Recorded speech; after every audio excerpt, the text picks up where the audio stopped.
Coming up next on The Voice of Alabama Politics, our special guest, Speaker Mac McCutcheon.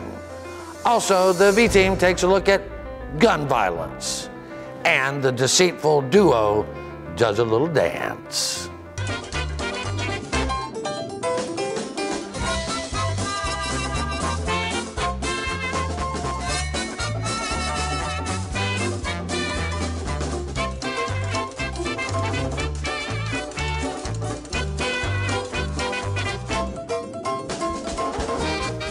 With the ditty provided by their dance masters. All this and much, much more coming up next on The V.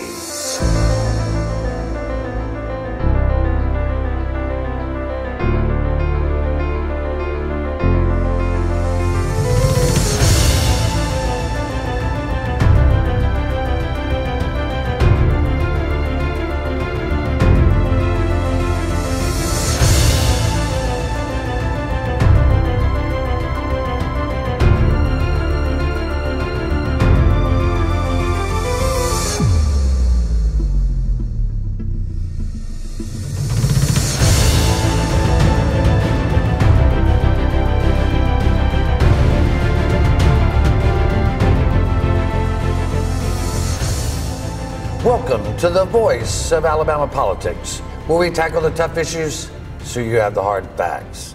I'm your host, Bill Britt, and as always, I'm joined by the V-Team. Welcome all. Hey, everybody. Hey, Chipster. Hi, I'm back again. Been a while. Well, you know, Chip, it is great to have you back on, and his fans down in Mobile, they won't have to worry about where he's been. Somebody want to bet tonight? No. Sugar Bear. I thank you for the appreciation. No, you know, make me blush. It's true. I mean, Beth hadn't been on the show in a while, and we've had people calling and asking. Our kids are growing up. Yeah, and Jack, you know, we hear it all the time. That everybody has somebody that likes them particularly, and everybody has a group that despises them. Appropriately. Hopefully nobody despises so that's the way it me. goes. You know, this is Women's History Month. It is. In fact, Thursday was International Women's Day or something. It was. You know, I think all of us here have a certain affection for the women who have led this country. I know that not everyone does, but Jack, we've had some great women come out of Alabama. We have. We've had some women that served in the legislature. We've now on our second female governor. I mean, And Lurleen Wallace, certainly a champion. She championed mental health. She was the one that signed an executive order for Medicaid so that people will be served health care in the state. Coretta Scott King. Don't forget Rosa Parks. Condoleezza Rice. Rosa Parks. Rosa Parks, of course. I mean, our state's really produced a lot of women who are very influential on the national stage, international stage too. Julia Condoleezza Rice. Rice. Julia Tutwiler, Yeah. Well, and one of my favorites, and I don't want to get anybody to think this is, but you need to listen to her music. Willie Mae, Big Mama Thornton, was a great, great blues singer. But you know what? We have the next generation of great women or woman coming, or is already here, and that is Anderson Louise Moon. the daughter. Welcome, Andy Lou. The daughter of Josh and Stephanie Moon. So congratulations. congrats, Josh. All right. Well, we want to move on to this past week. They passed an economic development bill out of the House of Representatives, and Chip, they basically passed it on a lie. Now, we're not saying that the bill itself is terrible, but there are portions of this bill that Republican lawmakers were told were not in the bill, and they're absolutely in the bill. So let's back up a little bit and start with what it does, or what the idea was. Essentially, we're creating a new class of people who are called professional economic developers. And basically what they can do is go around and do economic development and not be subject to the ethics laws, but still do what economic developers do, which is lobbying sometimes. And by creating this new class, we're, like I said, you know, exempting them from the ethics laws.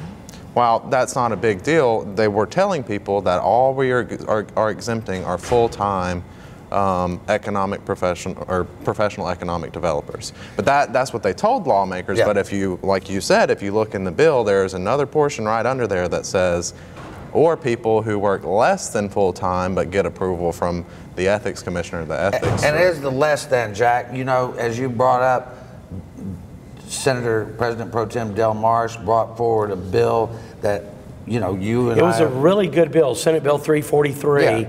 and it was 118 pages at the end of the session, and so he decided to hold it over until the next And session. that's a complete rewrite. Yeah, it's complete of the ethics law, 118 and pages. it clears up a lot of stuff. Filed prior to his bill was this bill, but it never went anywhere until his bill was brought up, and when he decided to table it, now it's full gates open. Now, Susan, one of the interesting things is that Steve Marshall gave a press statement counting one of our stories about this bill, and he said in there that he was against the original bill, the language.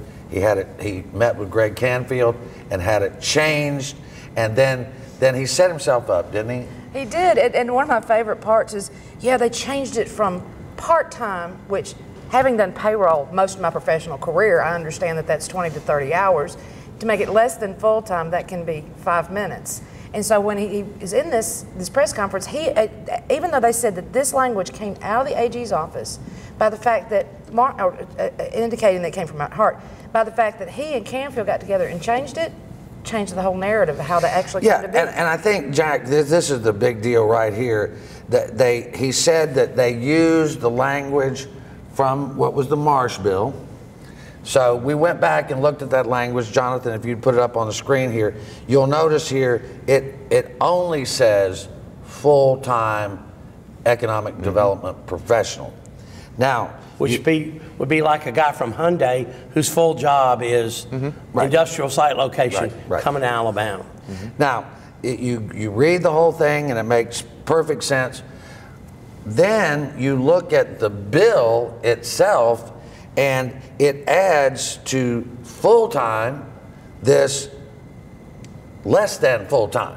Now, you got to be a slick lawyer to call something less than full-time, Chip. Like you just said, there's a distinction between less than full-time and part-time. And, you know, you get down into the weeds like that, you know, like we were talking about, it's not the idea of this bill that's bad necessarily, I think most people would say. But, you know, people that are opposing this bill point out that it would be fine if you were just saying full-time professional economic developers, but you're opening this up to a whole realm of people who may not do that as a full-time job, and you see that in the law. They've said that they have this exemption from the exemption. They're saying that people who are lawmakers, lobbyists, and people who do lobbying activities can't be professional economic developers, but they totally left out principals, which are people that hire lobbyists. Right, and that way they can buy people like they did Mike Hubbard. But what they're trying to do, Jack, it looks like to me, is one part of the bill is about economic development, keeping the secrets, keeping confidential agreements, and blah, blah, blah. The other part is just a way to allow one class of people not to be registered as lobbyists and give an open door for other people to claim that they're economic development specialists part-time and then just do whatever the heck they want to do. Because under that, you could give all the money you wanted to lawmakers. Little Eddie Haskell, meaning Steve Marshall, the modern day sneaky Steve, goes and meets with Canfield to hammer out some things to put in the bill. Remember, Steve Marshall has taken money through PACs from the yellow fella who was involved in the Mike Hubbard trial, and also from Will Brook, who was involved in the Mike Hubbard trial. Will Brook to the tune of almost $80,000. $78,000. That's a lot of money to give to an attorney general who's only been in office 6 months. Well, now he's taken $60,000 through PACs, and the yellow fellow was giving him directly $10,000. Here's the thing, and I think, Chip, you brought this up, and we only got about a minute left. Here is the crazy thing. These are under federal law, these would be called unindicted co-conspirators. Exactly. And here they're giving to the AG, and the AG is not recused from the Hubbard case, and the Hubbard case is still... It's still going through the appeals process, and they're giving tens of thousands of dollars to him. And you know, you may not be able to prove quid pro quo there, but something's fishy about that. And another thing I wanted to add about this bill is it's just entirely unclear what any of this means. And another thing is that, you know, you don't know if principals are included in this. You don't know if the principal aspect of their applies We're going to have to leave it right there. I'm sorry to cut you off. We got a hard break here. Coming up next, a special interview with Speaker of the House, Mack McCutcheon. We'll be right back.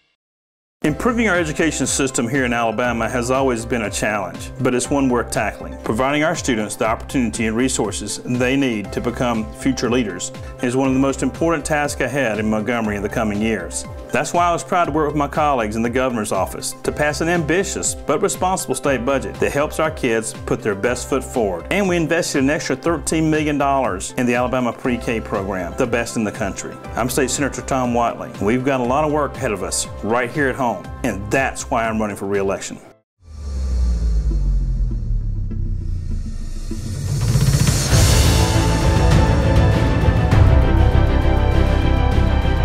Welcome back to the voice of Alabama politics. Our special guest today is Speaker of the House, Mr. Mack McCutcheon. Mr. Speaker? Good to have you in the People's House again, Bill. It is so good to be back. I have missed our visits. Well, we have too, and I'm just glad to have you back so we can visit a little bit today. Well, thank you. You know, this has been a fast and furious session. We have the two budgets pending, but out of those, you've delivered a pay raise for educators and a pay raise for the state workers. That's true. That's a pretty big deal. It's been a while. Well, it is, and we're very fortunate that we've had some good economic growth in the state, and so the revenues have come in and give us the opportunity to do some of those things, because it's been over 8 years since the state employees has received any kind of a raise, and they deserve that. They work hard for the people, and so we were able to give them a raise, and then as well we could help our educators too. Do you think, are you seeing the type of growth going forward? Is there a projection that says, hey, we're on the right track and that we'll be able to keep up and pay our bills at this point? Are we going to have to do something else down the road? Well, along with the growth comes demands. You know, we're creating more jobs. There's more people coming into Alabama, and with that comes more demand for state services. Yeah. The state agencies that people of Alabama fund, they have been really cut tremendously over the last several years due to the recession that we had. And so because of that, many of these agencies have cut back, and they've been operating on level or less funding. So now that the revenues are up a little bit, at least we're bringing back the opportunity to give some raises, and we've got a little bit of money to help in certain areas of these agencies. But there again, I think as we continue to grow, the demand is going to be there for more money. So I can't say that this is a fix-all, but I can say that from the budgeting process, if you'll remember one of the meetings we had, we talked about the Budget Reform Commission that we created. That commission is doing some very good work of educating the legislators and helping them understand where our revenues are coming from, some of the waste that we have, and actually being able to help agencies go back and look at the funding that they have now versus funding they need, and we're beginning to look at long-term solutions. The thing that's been on our hearts, your heart, everybody in the nation's heart, is the loss of life in schools. Yes. You and the House and the governor have come forward with some ideas of how we protect our school children. Would you share those with our viewers before we have to leave? Of course, the governor had the press conference yesterday, and that's for the viewers to see. But what we're doing right now, we've got several pieces of legislation dealing with arming teachers, to hiring assistants for SROs, to training individuals to work, such as off-duty officers in our schools for safety, all the way to cameras and the metal detectors and those kind of things. What I'm trying to do in the House, since we have got most of those pieces of legislation that's been introduced, is I'm bringing all of those people together to talk about the overall school safety issue. Right. And some of the things that we're finding in this discussion, which I think are very important, is that the fact that every school district in our state is a little different. There are some school districts that have resources to where they can actually provide SROs in their schools. There are some school districts they don't have the money available to do that. We have appropriated some money in our budget that'll be coming down to the House from the general fund budget, to where that there'll be monies available for school systems to acquire, so that they can actually use this money to help in the school security system. But at the end of the day, we want to make sure that we're listening to the school districts, and we're finding out from them what model would best fit your area. So that's the first thing that comes out of this. The other thing is that instead of us going down several roads trying to pass several pieces of legislation, what we're doing in the House is trying to come together and say, are there any common threads in these pieces of legislation that we could utilize and come up with an overall plan? From locking the doors, to metal detectors, to cameras, to armed security, to arming teachers. And so we're moving forward with that and continuing to work, gathering the information so we could look at school safety. And I just wanted people to realize that this is a big, big topic for the legislature, and we're working on it now. Yeah, it's tough all over, you know, because we're in the South and our schools they were built to be welcome centers, not bunkers. Absolutely, and that's a very good point. It's a shame that we're at this point, but what happened in Florida and other areas of our country is a tragedy. Schools, it's like I have said, we send our children to school, and they shouldn't be a place where we have to worry about their safety. It ought to be the safest place in America. Yeah. Well, you know, I mean, it's just a violent world we live in, and I don't know what the answers are. I just think we have to keep working to try to make it better. And that's what this legislative body, that's what we're trying to do, is keep working. One quick question before we get out of here. I know you've got places to go and people to see. Any prediction on when we get out of here?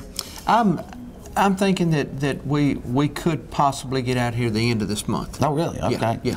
All right. I think that's a good possibility. No April Fool's joke on that. No, I'm not right now. I'll reserve. Ask me the end of the month, and I'll let you know. Well, you know, we always appreciate you coming on. Thank you all. It's good to have you back in the People's House again. It really is. Thanks, sir. Okay. Appreciate it, Bill. Thank you. You've been watching The V, the voice of Alabama politics. Our special guest has been Speaker of the House, Mack McCutcheon.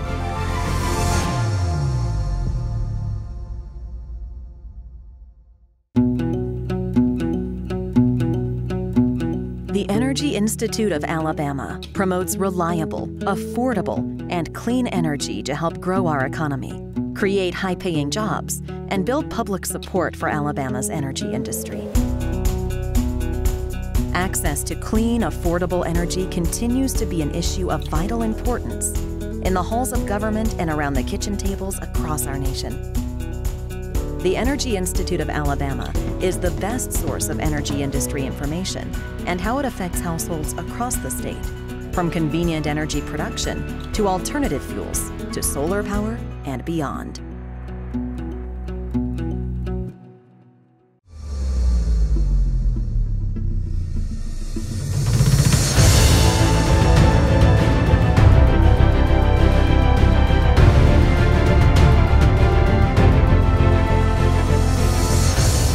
Welcome back to The V, the voice of Alabama politics. Subjects we were covering before we spoke with Speaker Mack McCutcheon on this bill. If people want to go to our website, they are Senate Bill 343, House Bill 317, and there's several articles there that I've written. I'm sure that you can look at those and get a better understanding. ALreporter.com. Yes, ALreporter.com. Thank you, Jack. Sure, Bill. Jack, there's been so much violence, the tragedies in Florida and violence here just last week. The House and Senate's trying to wrap their head around a gun violence package or a protection package for the schools. Our schools were never built to be bunkers. I mean, there's schools. Right. So how they want to pass something to protect the children, but nobody can really agree on what that is. No, that's a tough one too. I mean, even Governor Ivey said she didn't believe that arming teachers was a very good idea, and I tend to agree with her on that. But we have to address it somehow. And I'm a big Second Amendment guy, and I said it on the radio show and caught total hell for it a couple of years ago about why does anybody need a semi-automatic? Oh my God, the phones blew up. So I mean, there are very passionate opinions on both sides. Well, there are, and Susan, one of the things that, and I want to let Chip get into the minutia of this, but one of the things that we've seen, like, is polling that says arming teachers is very popular. It is very popular. We saw a legislator this week in the hall that showed us the polling they had ran, and it was running, between 60 and 80%. Yeah, that's big numbers. It's a big numbers, and which, just my personal opinion, Jack, is that we need to come at this with a package of ideas, not just one or two. But Chip, you've spoken to the players, you've listened to the arguments. What's going to happen? You said I was good at the minutia. That's all I'm good at is the minutia.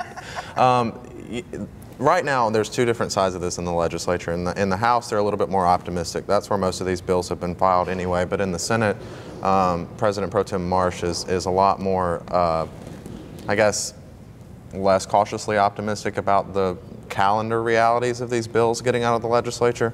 But Speaker McCutcheon has been working with both sides, trying to come up with a comprehensive plan, something like what passed in Florida a couple weeks ago or last week, which was raise the age limit for all guns from 18 to 21, a 3-day waiting period, and then arming some teachers in the classroom, or doing something like a volunteer security force that a sheriff would supervise. And I'm not sure if you really get down to the nitty-gritty, you could raise that age to 21. I think you could get a lawsuit. I mean, I was hunting when I was a kid.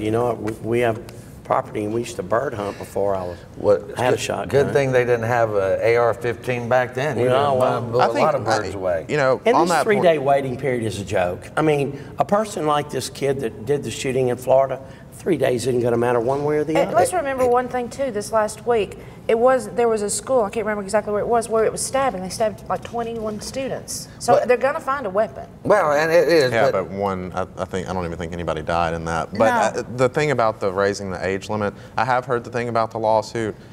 It's already 21 for handguns. Right. I think there might be lawsuits, but I think that would. No one's ever really challenged the 21 that I know of. I'm just saying I think they could, especially under the broad interpretation of our current Supreme Court. Well, they could exempt semi-automatics and allow shotguns for kids, Right. Well, I think, like back when we were in school, we'd give you a nice paper cut, put some lemon juice in it, and that was about as violent as it got.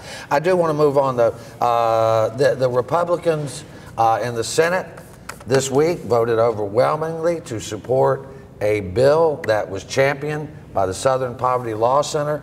You may agree or disagree, Jack, that payday lending, it has to do with more regulations on payday lending. You can argue that that's a good or bad thing, but that Republicans in the Senate voted overwhelmingly by a bill that is, all intents and purposes, sponsored by the Southern Poverty Law Center. It's kind of amazing. That's a strange marriage, to say the very least. But I really don't care about this issue. I mean, I don't know.